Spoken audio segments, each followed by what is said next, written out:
Lindsey, what's in your lens today? Oh, I have a lot to say. Let's get one thing straight. Donald Trump talks like a man of the people, but leads like a brand ambassador for dysfunction. Sure, the former president or the current president dominates headlines, social media feeds, and MAGA merch stands. But for everyday Americans who handed him power out of desperation and change, wanting an alternative to the Biden administration, Trump is starting to look like fool's gold. Shiny on the outside, hollow at the core. So back in April, a PBS Marist poll gave Trump an F for his first 100 days back in office. And let's be honest, that grade feels generous. While immigration remains the one consistent drum he bangs, even that is more performance than policy. Yes, border crossings are down, but the cruelty, confusion, and lack of transparency surrounding it has many Americans saying, not like this. Even conservative voices are turning up the volume. Patrick Bet-David, a 3-time Trump voter and popular right-wing podcaster, called the administration's handling of Jeffrey Epstein case the, quote, biggest fumble so far. Take a look. I'm a supporter. 3 times I voted for this man. This is by far the biggest fumble of the administration they've had thus far. Why are you fumbling this? Why are you not having an emergency meeting together to conversate and say, hey, we're going to be on the same page with messaging on this? Listen, he's not wrong. Trump's Justice Department abruptly declared the case closed despite years of teasing a bombshell client list. Then there's the tariff tirade. In true Trump fashion, he slapped a 30% tariff on imports from the EU and Mexico, blindsiding allies who had been negotiating in good faith. This is economic whiplash. One day you're at the table, the next you're dodging a trade war. Even Mexico, a country that's learned to hold its diplomatic breath during Trump tantrums, called the move, quote, unjust. The same Mexico that helped us in a time of need, sending water rescue teams and firefighters to Texas just a few days ago after the horrific floods that killed at least 129 people. You'd think I'd made my point by now, but no. According to a brand new YouGov Economist poll, support for Trump is plummeting among black voters. You know, the people once considered the potential swing bloc in 2024. In May, 22% approved of Trump. By July, just 15%. So what's driving the dip? The economy. Black voters, like most Americans, are tired of instability, rising prices, and Trump's carnival-style economic policy. Here's the kicker. The same voters who voted for Trump and gave him a shot because they wanted real change, let's say lower costs, better jobs, stronger communities, are starting to see through the illusion. Not to mention, we entered a 12-day war with Iran that no one wanted, and the big, beautiful bill that inevitably will add billions to our deficit, you hear that, fiscal conservatives, and leave almost 12 million Americans without insurance. Don't take my word for it. Let comedian and podcaster Andrew Schulz, a proud 2024 Trump voter, tell it. I voted for none of this. He's doing the exact opposite of everything I voted for. Yeah. I want him to stop the wars. He's funding them. I want him to shrink spending, reduce the budget. He's increasing it. It's like everything that he said he's going to do, except sending immigrants back. And now he's even flip-flopped on that, which I kind of like. But he's like, oh, well, we kind of need the people working in restaurants, and we need our farmers. Now, of course, it's convenient for Schulz to play confused because he probably didn't bother to review the Project 2025 initiative, you know, the one that everyone who was anti-Trump was warning about for the entire last election season. But I digress. The truth is Trump governs like a man who believes buzz is better than results and sound bites count more than substance. But voters are getting wise. The slogans are getting stale. The gimmicks are wearing thin. And the average American, they can't pay rent with fool's gold. Well, look, I agree with several of these criticisms of Trump. There are things I've said. I don't want economic chaos either. I don't agree with the tariffs. I think deporting criminal immigrants is very popular. It's his most popular issue. I think, you know, deporting people who are otherwise not causing anyone any harm and who are vital to our food sectors or others, I think that's kind of foolish. And yeah, so I agree with what you're saying. I guess my counter to it would be, what would the Democrats be doing if they were in charge? More of the same failed 4 years of Biden administration policies that were ruinous for our economy, and no better on the foreign policy. The foreign policy was as confused as ever. Well, I mean, that's convenient to always blame Biden, but to be the antithesis of everything Biden stands for, to run on that, and to really, to everyone else I look in and look like there's no clear, direct path, I think is part of the issue. It's that, you know, it's not about the old administration anymore. Everything is about Biden's health. Biden did this. He's still in the situation because of Biden. It's like, okay, but if it was good, then he would take all the credit. So which one is it? So we just need to figure out which policies he's actually following through on. Is he following through on Project 2025, which he said he still had no idea about and had nothing to do with? Project or 2025 is such a boogeyman. It is just standard conservative policy. It is just what every Republican president plans to do. Come on, you read in full. Issues. That's a good way to just comb over it, but there's so much in there that was, and also there are leaders from Project 2025 that are in different positions within Trump's it's not administration. a secret plot.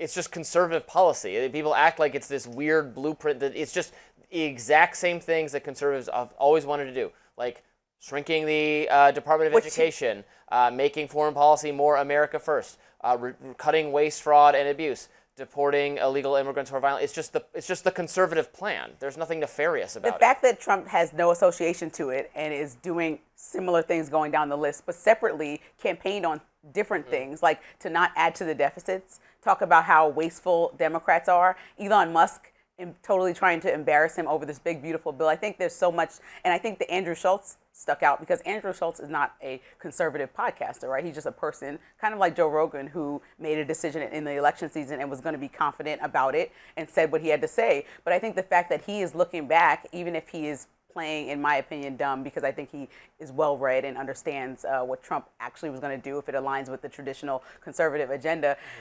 Let's take his word for it and say he really doesn't think this is so far-reaching. Then everything, the war that Trump criticized Biden over and his pullout of Afghanistan and the fact that he jumped in a 12-day war with Iran. I'm glad it was only 12 days. But still, I think it would have been forever if it was Democrats. No, we wouldn't. Democrats wouldn't have jumped in the war, is what I'm saying. Okay, that's what I'm saying. I don't think that they would have jumped in the war. Okay. Well, we'll never know. But I think that that's what I'm saying. Like, what marks is Trump hitting, and what standard are people holding him to? Because now the Jeffrey Epstein case is just the latest example of him letting down his core base. But then you have people like Senator Josh Hawley, who wanted to protect Medicaid for the Republican constituents and just all Americans that rely on it. He's cut that out, and almost 12 million people will be affected. Making people work in order to get the benefits. Yeah, but it's popular. A lot, but all studies say that almost 12 million, 11.8 to be exact, million people are going to be affected. Because they don't want to work. No, I don't think they don't want to work, but sometimes it's just not that simple. Sometimes there are several guardrails in the way to make sure that, and sometimes people fall on hard times, as we all saw right after COVID and following, right? The economy never was the same. So you don't want to help out any Americans that are falling on hard times, even if it's temporary. This is the kind of thing. And he also said, I'm not going to cut Medicaid. He told the American public multiple times, President Trump said, I won't do it. And then he cut it in this dramatic way. So what is truth? What is follow through, and what standard will you be held to? That is one policy I am glad to be seeing implemented, because we need to cut the benefits. They're massively ruinous for our debt. We need to get our spending in line. We are leaving our children, and our grandchildren are going to be in generational debt because of the medical costs and other payments to the elderly, and so they gotta. But the tax cuts are going to be good for the economy because they're going to allow people to do more investing, more building of their own business. That'll be good. It'll just override. Well, I would take care of that by cutting even more. So you're right, if it was up to me, we'd eliminate the deficit like that. Because I would cut everything we needed to cut to get that deficit down to zero, and I wouldn't raise taxes one iota. In fact, I'd cut them even farther. We'd have a little government with a nice little police force and a court system, and that's that. We don't need anything else to do the vast social engineering or global policing or any of that. You got to think about the most vulnerable populations in a society in order to be successful. You can't only think about the rich people and the 1%, and that's what President Trump seemingly is doing with all of the policies that he's come forth with. Welcome back to Rising. I am eager to learn. Lindsey, what's in your lens today? We have a lot to talk about. So public media is under serious threat. Right now, Republican lawmakers are pushing a plan that could strip over $1 billion in funding from the Corporation for Public Broadcasting, a move that would devastate local stations, especially in rural America. Here's what's happening. The Senate is about to vote on a recessions package, meaning it will vote to formalize some of the cuts made by Elon Musk's Department of Government Efficiency. Now, if it passes, funding for public broadcasting dries up. Full stop. And while NPR and PBS might survive in major cities, small town stations, the ones that rely on federal grants, could vanish. These are communities where public radio is not a luxury. It's the only source for local news, education, content, even emergency alerts. 70% of CPP's budget directly funds more than 1,500 local stations. Take that away, and many simply can't keep their lights on. This push isn't random. It's part of a decades-long conservative effort to gut public media, now supercharged by Donald Trump. Public broadcasting leaders call this the most serious threat they've ever faced. And they're not exaggerating. This is not just about Sesame Street or PBS NewsHour. It's about silencing local voices across America. We're standing at a crossroads. If this passes, hundreds of stations could go dark by the fall. And once you shut down the news, you shut down the truth. But let's be honest, this fight is not about public broadcasting. That's just the tip of the iceberg. We're witnessing a broader assault on journalism itself. This isn't about budgets, it's about control. Public broadcasters are some of the last trusted, unbiased sources of news in many places. Defunding them doesn't just cut TV shows, it dismantles community lifelines. I told you, these stations provide emergency updates during storms, wildfire warnings, even Amber Alerts. Critics claim public media leans liberal. I disagree. What does it mean, any of this criticism? It's saying that criticizing Trump is unacceptable. Journalists should be free to speak truth to power, even when the powerful don't like it. Meanwhile, media power is consolidating. Corporate deals tied to politics are reshaping major outlets. We're seeing billionaires push papers like the Washington Post towards MAGA-aligned narratives, while longtime journalists just straight up quit. Small-town newspapers face legal threats for just reporting poll results. And don't forget, the Associated Press got banned from the White House for refusing to call the Gulf of Mexico the Gulf of America. If public media falls, what's next? National outlets are under pressure. Local journalism is dying. Killing NPR and PBS isn't a budget cut. It's a step towards dismantling the free press itself. And without a free press, democracy doesn't stand a chance.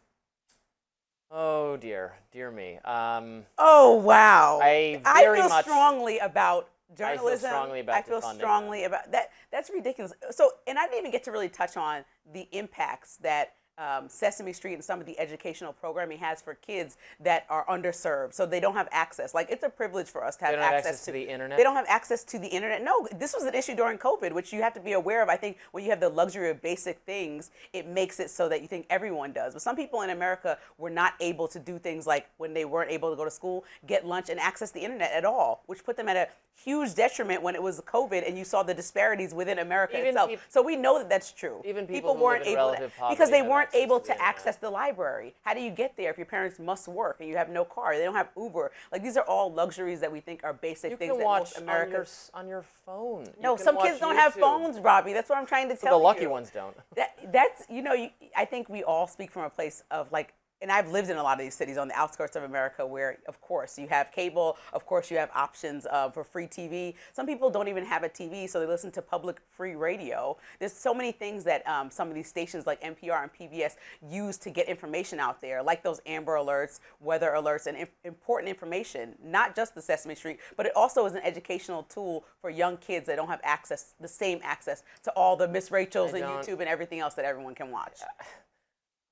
I find it strains my belief to think that most people can't have access to YouTube at all, which is a terrific repository now of not just news and information, but also children's programming.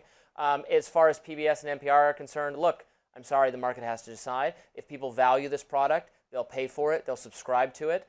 That's fine. If there's really people who can't at all afford and have no access to children's programming or news, then I would, it's a little bit unfathomable, but then I would solve that problem by just giving them money. I would just give them a voucher or part of the social safety net.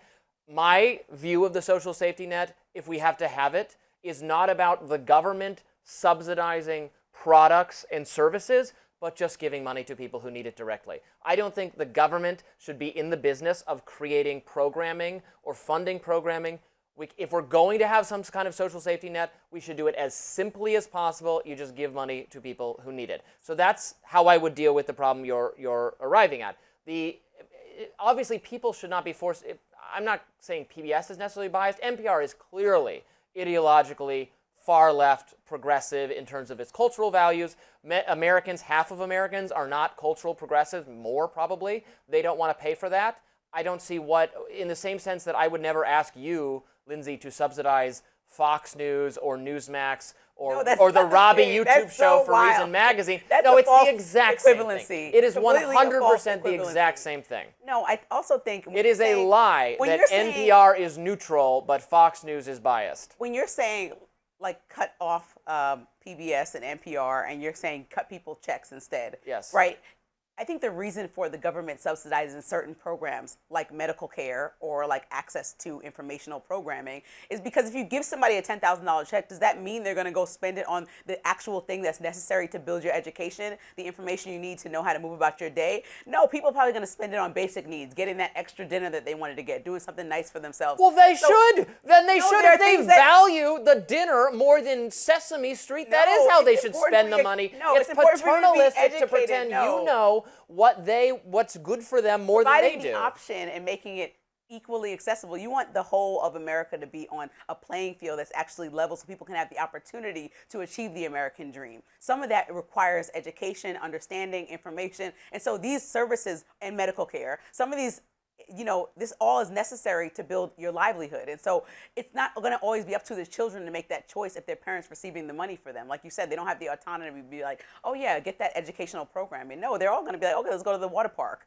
Like, okay, that's also fine. But I think that there's value in having some of these programs lined up so that people are actually using the dollars for things that are necessary towards building and growing them in a way that's positive to our whole society. This is coming down to a pretty stark different worldview philosophically here. I don't know what's good for other people and their families. I don't want to structure, here's how much money you should be spending on food versus how much money on children's entertainment versus how much time in the water park. You know what? It's none of my business. I don't know. And I think every family is different. Some should go to the water park more. Some should get a TV subscription. I don't know. It's none of my business. It's certainly none of the government's business. And so if they're desperately poor and we need help, we'll have a government that provides some, we have agreed basically to provide some level of support to people who need it. I think the simplest way should just be in the form of direct cash payments. And that's much better than trying to get into social engineering of, here is how much Big Bird I, the government, think you need in your life, which is just obviously ridiculous. And what incentive would the American public have to trust that once these funds are cut and the DOGE cuts are solidified, that President Trump will then go back and say, yes, let's give each family, the poorest of America, this X dollars each check. I don't believe that he's going to do that, especially when the goal is cutting. No, he has to pay for this huge, big, beautiful bill. He has to make it make sense and balance the budget. He's not going to give to the most vulnerable populations because that's never been what he did. So that's not going to start tomorrow. So why would, if we're going to have something positive that people can access that are lesser fortunate in the middle of the country, why would we take that away and replace it with nothing? Because that's what's going to happen. I think most of them can get Miss Rachel one way or the other. Oh my gosh. Welcome back to Rising. Lindsay, what is in your lens today? Well, at a private fundraiser in New Jersey, President Obama issued what should be taken as a wake-up call to his own party. He challenged Democrats who are frustrated with the state of the country under Trump to do something about it. Not tomorrow, not the next election cycle, right now. As Obama put it, quote, it's going to require a little bit less navel-gazing and a little less whining and being in fetal positions. And it's going to require Democrats to just toughen up. He didn't stop there. He called out the same progressives who proudly stood behind him during his presidency, wondering where that energy disappeared to. He said, quote, what I have been surprised by is the degree to which I've seen people who, when I was president, or progressives, liberals, stood for all kinds of stuff, who seem like they're kind of cowed and intimidated and shrinking away from just asserting what they believe, or at least what they said they believe. Billionaire businessman Mark Cuban echoed this frustration on Pod Save America, though from a little bit of a different angle. Cuban thinks Democrats do have a message, but it's the wrong one. Take a look. We picked the wrong pressure points. It's just Trump sucks. That's the underlying, thought of everything the Democrats do. Trump sucks. Trump says, the sky is blue. Trump sucks. You can't, that's not the way to win. It's just not. Because it's not about Trump. It's about the people of the United States of America and what's good for them. And how do you get them to a place where they're in a better position? Whoopi Goldberg disagrees. She recently pushed back. Here she is on The View this week.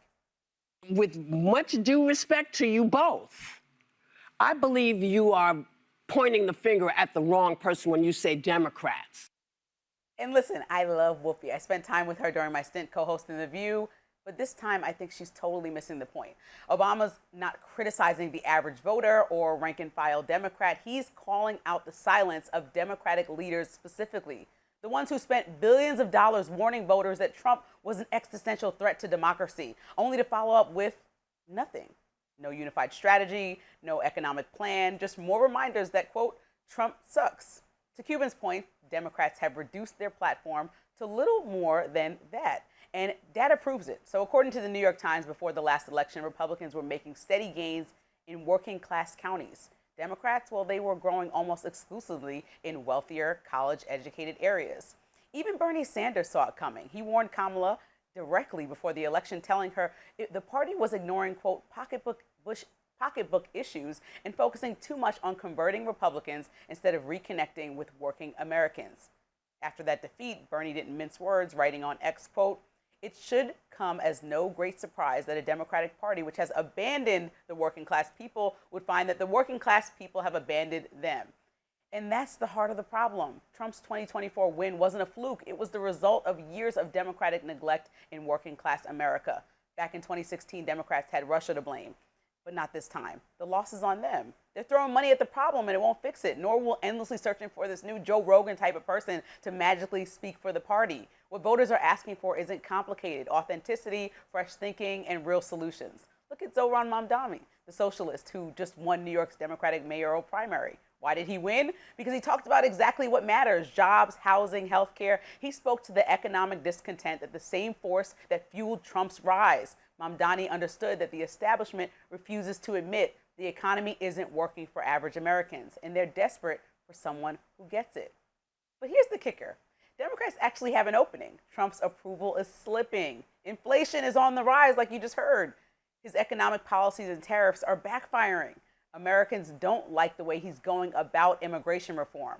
Americans aren't easy. They're ready for an alternative. But Democrats can't fill that role if they're stuck in what Obama called, quote, fetal positions.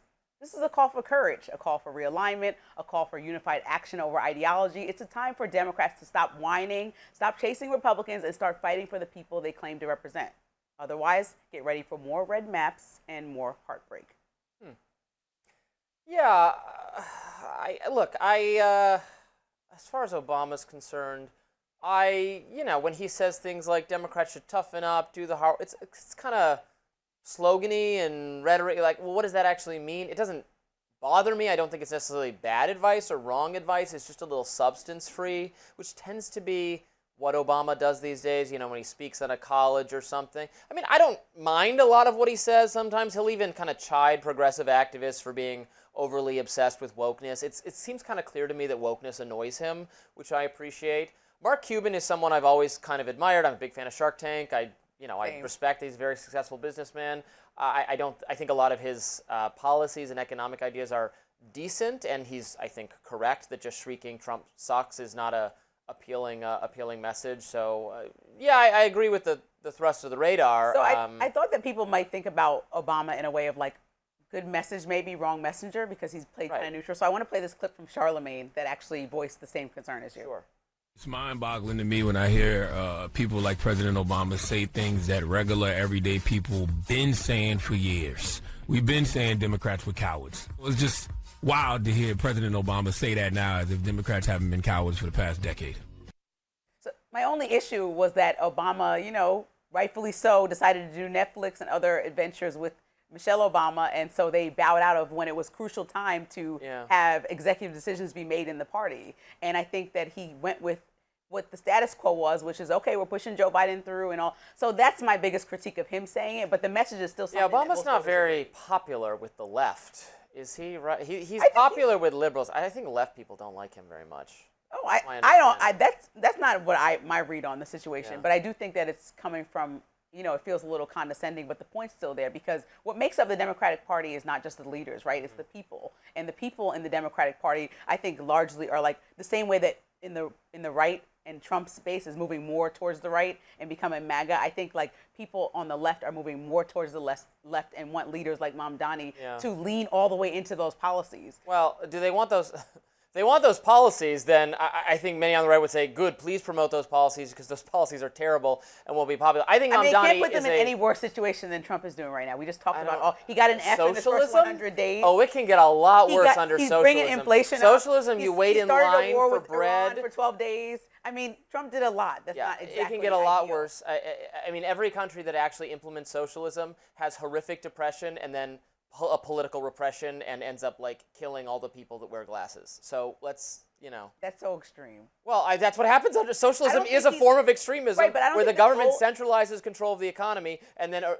erases or reduces political rights in order to maintain the committee's hold on the government. And I don't think Very Mamdani's bad. plan is to have that done. I think his plan is Well, I more wish he to wouldn't call think himself a about the socialist everyday then. people. Yeah. I think he's co-opting the word, right? He's thinking about the everyday people and figuring out how most people can get Okay, their if I fair said I'm a shake. Nazi and I'm going to do just the good parts No, of that's so Nazism, would extreme. you That's- say, well, I think he's just co-opting the word, it's fine. I don't know why socialism is any less a bad word than fascism. It's killed just as many millions of people globally in the last century as extremist ideologies on the right. The point is that Mamdani's presence is something that people obviously were looking for him to be an established candidate like Cuomo, who's known all around New York, and a current sitting mayor who's not even Yeah, running I against the hate party. Cuomo. For me, it's not a. I would never vote. Cuomo is so loathsome and contemptible to me that I don't have any. I'm not like sad that Mamdani beat him there because I hate Cuomo that much. But and as do many Americans, many New Yorkers. So that's not that surprising. But I this think it's a socialism signal thing, that it's people not a can- great idea, my friend. I was going to attempt to juggle these. That's how seriously I'm taking my job today. But I can't juggle. So instead of that, let's hear what's on your lens today, Lindsay. I want to see the juggling. Okay. Former Democratic National Committee Chair Jamie Harrison is stepping back into the political arena with a new podcast as he and his party look to bounce back from losing the White House last year. And his first guest, none other than Hunter Biden. Now you may be wondering why or how this could possibly be helpful to the conversation. Well, Harrison told NBC this interview is an opportunity for folks to really get to know Hunter instead of looking at him as, quote, a caricature. He said, quote, when I look at Hunter and the conversations I've had with him over the last 4 years, this guy is really bright. He's smart. He's very passionate about the things in service, helping to people. He went on to note, quote, but I only got a chance to see it because of my interactions with him. When you ask most people, they have no clue. All they know is what Marjorie Taylor Greene would say about Hunter, or what either political allies or his political opponents would say. Now, Hunter didn't mince words during his podcast interview, taking the opportunity to blame Democrats' election disaster on their lack of loyalty to his dad, saying, quote, we had the advantage of incumbency. We had the advantage of an incredibly successful administration. And the Democratic Party literally melted down. Now, I'll be the first one to say, Democrats could take a page from the Republican playbook on public unity and having private disagreements. But let's be real. It wasn't just about lack of loyalty to your dad, Hunter. It was former President Joe Biden's concerning debate performance against Trump last June that launched supporters into a scramble for a plan B. Not a sheer lack of confidence and loyalty to your father. An honest person watching that debate could not wholeheartedly say that the person we saw on that stage was prepared to run our country for the next 4 years. And let's not ignore reports that President Biden was, at the time, mentally preoccupied with Hunter's federal gun trial. That could have been part of why he seemed distracted while campaigning. But here's the harsh truth, Hunter. Your dad should have planned to be a one-term president. Then Democrats would have won the election. Not only would that have given Kamala more than 107 days to make her case, but a planned one-term presidency could have opened the door for other promising Democratic candidates to emerge and build momentum for a future presidential run. And while committing to a single term might feel like and appear like it's less powerful, in Biden's case, it could have allowed him to pursue a focused agenda without constantly being evaluated through the lens of re-election. It was also a missed opportunity to be a bridge to a new generation. Biden could have been a hero, a transitional figure, bridging the gap between younger Democratic leaders and avoiding the moment we're in right now, where so many diverse, capable candidates feel sidelined. And guess what? Right now, we'd be talking more about your dad's major policy achievements than about poor re-election strategy or his fitness to even carry on. Achievements like record low unemployment rates for workers of color and disabled workers and Americans as a whole, like expanding overtime guarantees for millions of Americans, or the fact that a record 21 million new small business applications were filed during Biden's term in office. Like I tell my Republican friends, you've got to move on. Stop obsessing about what went wrong over Biden's term, because the most important thing that went wrong was the fact that Biden ran for a second term. Yes, lots of wisdom there, Lindsay. Very little I disagree with. I think you could make the case that excessive loyalty to Biden among his inner circle did him no favors. And now I honestly feel a little bad how much we, not us specifically, but everyone kind of in the media on both sides beats up on Biden. You do. Well, I don't like being. I don't agree with his policies. I don't think he was a good president. I don't like being excessively cruel to him. I think the person in the office of the presidency deserves a little bit of respect. And he was put in a position, like an older family member who won't give up the car, who's not ready to move into a home, where excessive deference to their wishes did them some real harm. And I think that's sad, and I think that's an indictment of Hunter Biden, whose own behavior, he said, oh, people should have been more loyal to my dad. He was loyal to his dad in a very self-serving way, I think, because he wanted a pardon and he wanted his dad's support. He did try. I don't blame Joe Biden for this, but Hunter clearly tried to leverage his connections to his dad for financial benefits. I'm not saying anything came of that, but he certainly tried. And he got his dad into all sorts of embarrassing situations because of his drug problems and his personal life. And and people struggle with drugs. It's fine. People, I'm not trying to pass moral condemnation, but when he says that other people weren't loyal enough to, look at what you did to my dad. Well, look at what you did to your dad, man. Come on. I thought it was a bad messenger and also a bad message. But I also want to stop the back and forth. I think part of it is that people won't just accept the reality. You take some L's, you win sometimes, you have to just accept that. But also, I think the Democratic Party won't step back and just look at the last few years. So, there was a huge cry in 2020 for something different. People were kind of over and exhausted by the chaos that ensued for Trump's first presidency, mainly because COVID came and people were flustered about the strategy and the ways forward. And so Biden, rather than, let's say, beating Trump in some sweeping win, it was more of like people were so done with that option that they went to a better alternative. And it wasn't because he was good, it's because he might offer stability or something to get us through the next 4 years that would be calming and leadership-like.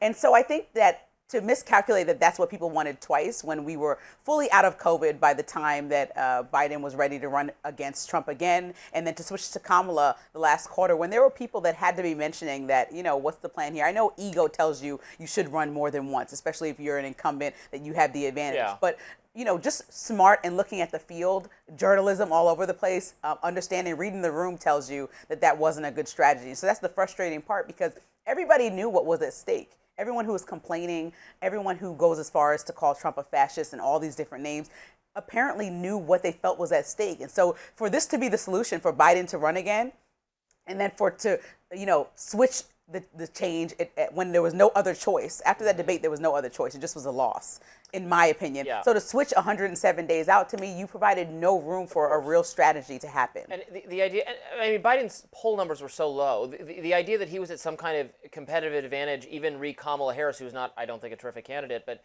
Biden was certainly going to do worse than her. The polling was very clear on that. It would have to be there was no level of polling error that would possibly, in any universe, say that Joe Biden was in better shape than Kamala Harris.